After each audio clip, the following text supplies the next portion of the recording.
alternative therapies and different things to regain my strength and to get myself back on my feet again from being in such a really scary, dark place. And by the time we had the Olympic torch being run across the country, as I'm sure you're all familiar with what happened with the torch being run across, Mitt decided to choose heroes to run that torch in people's lives, individual heroes in people's lives to run the torch. And there was just story after story of wonderful, heroic events and people's lives being touched by people. And he actually, when it came time for the torch to be run into Salt Lake City, he decided, instead of him running the torch, which he should have done because he was the person that obviously was the most, had worked the hardest to bring the Olympics about, he decided to have me run the torch instead.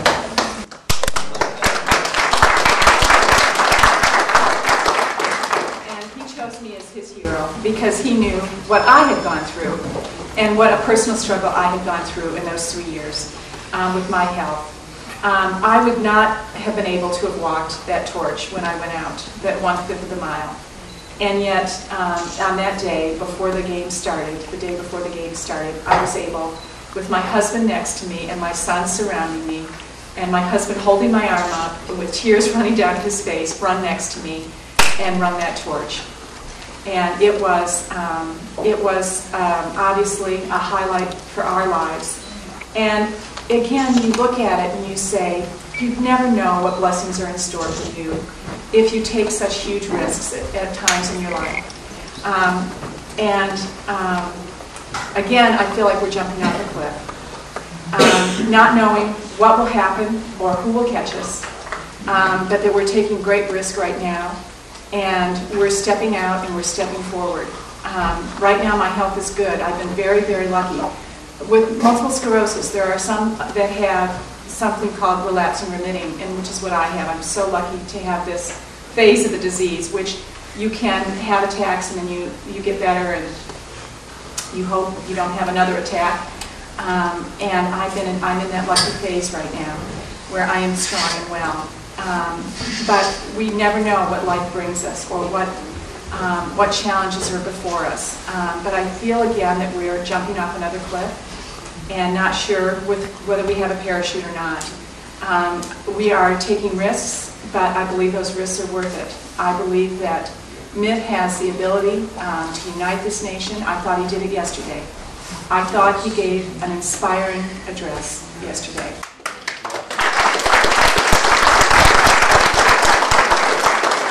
And I believe he has the ability to unite this nation again, to remind Americans what makes America so special.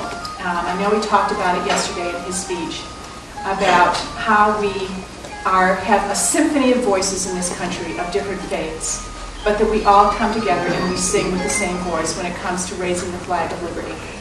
I recognize that he will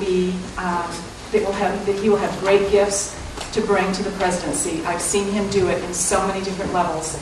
He is so competent, and he's got such leadership skills, and he is an honest and decent person with strong family values. We could not be more blessed to have such a strong candidate.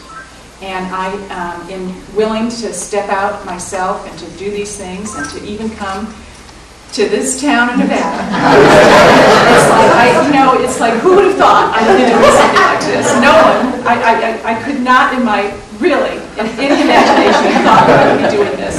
But here I am, and gladly so, and so delighted to be here with you, and to also look out and see the goodness in your faces. And that's what keeps me going.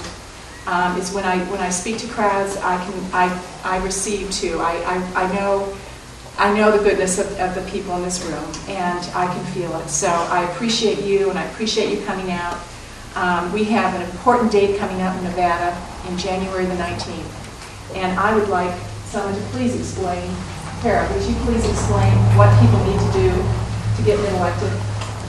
You need to go to the caucuses on January the 19th and vote for Mitt in the straw poll and get him elected president. And that will be at the Rosemary Middle Clark Middle School out on Flag and Simpkins Road. From 9 o'clock till 12:30, I believe. Is that right, Felly? Yeah, now, the straw poll is 9 to 1 o'clock. 9 to 1 o'clock. How And it'll about be fun. absentee votes? Pardon? No absentee votes? No absentee voters. More important, if they're not registered Republicans, they need to register by December 19th, Right. on or before. All right, so you need to register If before you're December not, 19th, yeah. and you need to show up On January January 19th between 9 and 1 at that middle school, which I'm sure you all know. Yes. Where We have a little bit of time, if people want to kind of mix and mingle, if people have cameras and want to do some candid photos with themselves. Folks, at this time, I'd like to introduce Mitt Rodney's wife, and I'm allowed one question, so I'm going to make this quick. Ms. Rodney, I would like to know, being married to a politician as well as myself, when do you find time to cook the Welsh skillet cakes? That's a very important question.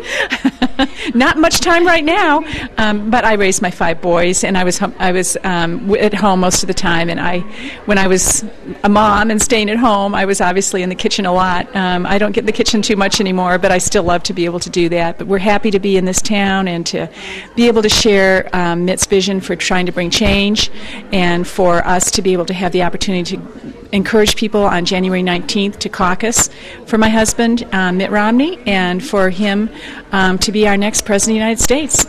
Well, you definitely are a role model. And you know what? I think you'll be an awesome First Lady. Thank you so much for coming and taking the time with me. Thank you. Bye.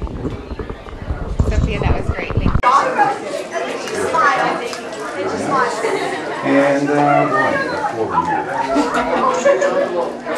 you volunteered on much of the time for the MS Society. How is that going? You know, thank you for asking. It's been a real concern of mine to be able to let people know what the disease is, and to try to bring awareness and try to bring funds as well to help find a cure. So I've been involved with that.